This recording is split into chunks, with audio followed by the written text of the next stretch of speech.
next speaker is Carlos Betancourt, partner in the office Opus, in one of the members of Opus, with Manuel Jaén and Carlos Montoya.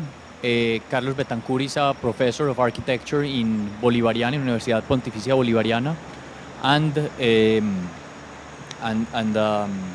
an architect at Opus. Thank you. Thank you.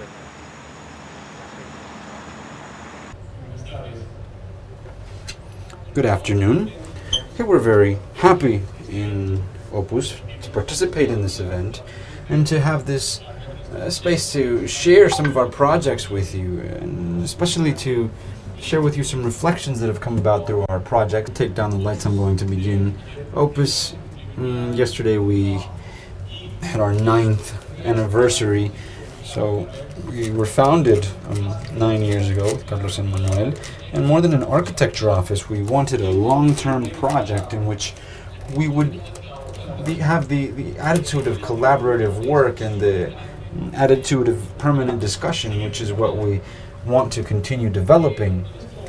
And so, as I was mentioning, we're going to talk about, based on our projects, we're going to talk about how we've achieved or come to our current landscape, perceiving it as an integrating concept. Some of the questions that we've begun in our work in 2006. This was our first project when we won the competition of Plaza de la Libertad. We wanted to transcend the architecture itself and really think about how the architecture of the city should be or exist, and really begin to think about the connections of streets and plazas and the construction of urban spaces, and to figure out how we understood streets and their connectivity with even vegetation at that moment. We also thought about how to carry out projects in the tropics, how to interact and how buildings interact with this specific climate, and how, in this case, a tower could have certain spaces in which to enjoy the landscape of the city. After this, in 2008, we won the competition for the historic center of Barranquilla, and to work on these in these contexts was very interesting because there's a very important historic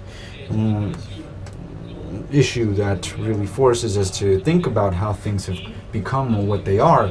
And when we study the story of Barranquilla, we saw how the city arises from the importance of its interaction with water and its commercial dynamic, and how certain channels could penetrate even the historic center. And at the time of the competition, this disappeared. In the 20th century, it began to disappear, and right now these spaces are very contaminated.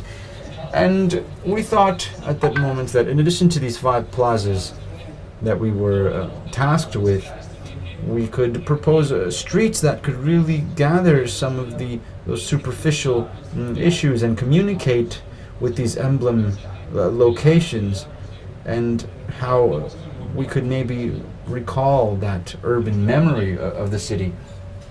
In that same project, the waters are very conflicted, or the management of water, our relationship with water is a very conflictive subject in the city. This is a real photo, it's not a montage. Due to the superficial currents become these dangers or these hazards in the city, and so it seems somewhat ironic that there's a traffic sign in some streets where these waters sometimes travel and the streams become dangerous. And so we couldn't be indifferent to this, and we didn't expect to solve the problem, but we could think about how the project could contribute to a solution, or at least a mitigation of the impacts of these urban issues. And we also talked about how to make the processes of water evident through these spaces of recollection of superficial waters, which would go to areas of infiltration, and how the project was also prepared to, through the streets, allow a circulation of pedestrians, but that also had a hydraulic capability to gather waters and these spaces for a sort of a filtration or a transpiration of the water itself to begin to mitigate somewhat the issues of these superficial streams. In 2010, we won another competition for the revitalization of the urban area of Mompox. And we're also faced again with questions about the history of how the circumstances that have brought us to where we are have taken place or developed. And so we have a drawing by Edward Marketson, so a water painting. And here we have Mompox. It's a colonial city by the Magdalena River. For those of you who don't know of this, well, it's between the Andes and, I still lack a little bit of context here, but between the Andes, which are in this area, and the Caribbean, at the top we see a region with a drainage that allows the generation of this system of channels and rivers, in which the most important rivers of the countries meet. And so this Momposina territory is of a very amphibious culture, and this amphibious culture allows us to understand many of the lessons on coexistence with water throughout history. And so we see how this city, since Spanish colonization, had an official posture on how to relate with water, and before them we had the Senu culture, who, understanding this relationship with water throughout 13 centuries, built a series of mounds of land in which they cultivated, and when the water left, they would drain these channels, and they would be left with these mounds of dirt. This is a piece of jewelry from Senu, which we believe represents their territory. As some archaeologists speak of a texture conformed by water, the universe as a texture made of water. And we need to talk about how this Spanish culture arrives in this country of water, and they try to establish a static relationship with these natural cycles, and they create some of these barriers. This wall is called the Albarrada. It's a stone wall, the intention of which is to separate the city from nature. And that static balance that they try to generate, what it really generates is certain conflicts with respect to water. The city actually, at some point there was an intention to relocate the city because they realized that the fight against water was lost from the beginning. And though when they built this wall, is essentially the same logic with which they constructed their transportation infrastructure. And so that thought or that idea of a static balance generates an imbalance. This happens very frequently in Momposina, where the rivers and streams try to communicate, and when they find these obstacles, they just continue their course, regardless of what we think. And while we were carrying out this project in Mompox in 2011, Colombia was the third country in the world with the highest amount of deaths due to natural disasters. And so we asked ourselves, if Colombia is one of the countries with the greatest availability of water resources, we have 60 liters per square kilometer, while in the world it's usually an average of 10 liters per square kilometer. So why is it that what seemed like a competitive advantage has become a conflict or an obstacle? And we understood that wall as an infrastructure for risk mitigation. We understood a symbol as a lack of continuity between man and nature, or the forms of social organizations and the logics of ecosystems. This is where we see the knot of many of the conflicts that the world in general has, and particularly here in Colombia due to a very cultural matter. And so, in these questions on the project, we come to the landscape in the interest of having some more tools to answer these questions. And this is where the masters of in landscaping in UPB, with many of these reflections, we've begun to construct many of the projects and lessons, and she's been an advisor to many of our projects. And so the landscape is understood as an integrating vision, as an opportunity to make our questions a little more complex and understand more variables in order to solve our problems. And we also at some point discussed with Manuel's brother, Sebastian, how we think about our systemic thinking, and we try to solve a problem with a single variable and we only generate more problems. We have 2 more minutes. Okay, I think I'm extending a little bit. And so we read this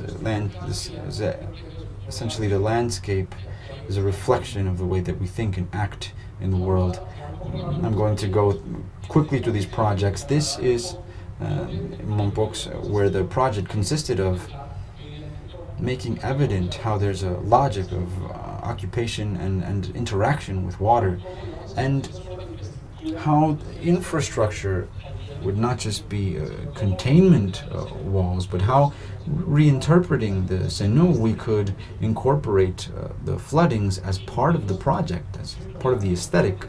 And we also needed to understand the rhythms of occupation of these spaces with a strong climate, which is this is the space in the day, and how at night we have these urban activities.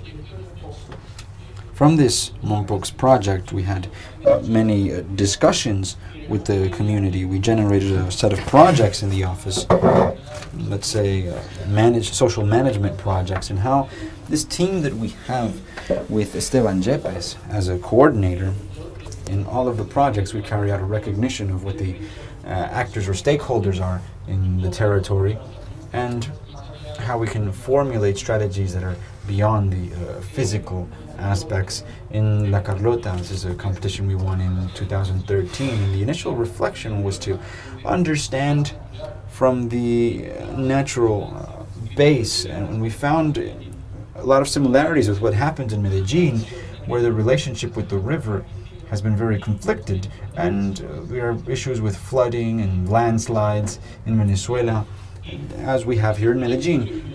And so the project came about from the logic of how water flows and how it moves, how we interact with these streams, and how the Guaire River, how it could begin to participate in the urban landscape, and from this logic, how we could articulate the other urban systems. And so this is the result of the river, which defines or gives character to that landscape and that park, and how there's a relationship with this park, which is from Roberto Marx. This was an existing park.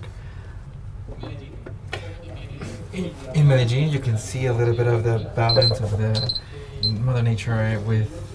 Here we can see the northern part of the city to really have, it's the last opportunity for the city to have a river with actually natural standpoint. And what do we see? We have some of the transport infrastructure that really cuts the possibilities of the city to have that connection with the river. So we have seen that it's possible to move this way and allow for the city, for the people of the city to come closer to the river. The other idea is to recover, right? It's kind of an idea of how we can actually create, and here's where we have the river, right? And where we see that they cover the creek, Santa Bolivar, and here where we see that we have the existence of this river, and little by little kind of start opening it up and showing it to make it part of the spatiality of this city. And this project with Alejandro Echeverri, what we try to do is to connect each one of the different hills inside of the city, and using the city as a support for the biodiversity needed. And here are some of the last projects that we've worked on. in the green zone of Cali. Since I studied in Cali, we have always said that this was a space of the old train tracks, yes, and we saw that there was an opportunity for what? That was my question. Yes, at some time we talked about having a high-speed highway through this area, which is in the middle of the city, but what we're looking at, or what we actually placed to articulate our perspective, was to try to connect a network of ecological structure between the river that's at the bottom with the hills, and how we can actually structure public service and recompose this network into a natural, using each one of the creeks, and how we can actually articulate each one of the flows, how we can actually harmonize each one of the flows, which are all of the ecological corridors that are found. To finish up, I would like to say that this is the first house that we actually built. We actually turned it in last year, where we're actually very conscious that we understand that any kind of human interaction, we have an impact, and our job was to really reduce the impact and to really preserve the aesthetic value around that area. What did we achieve is a way of having a house that actually integrated the vegetation in its area and really gave it like an aesthetic value to that project per se. To finish up, as I said at the very beginning, it's not necessarily about a sequence of projects. No, it's actually a long-term project that really incorporates each one of these questions and continues to the development.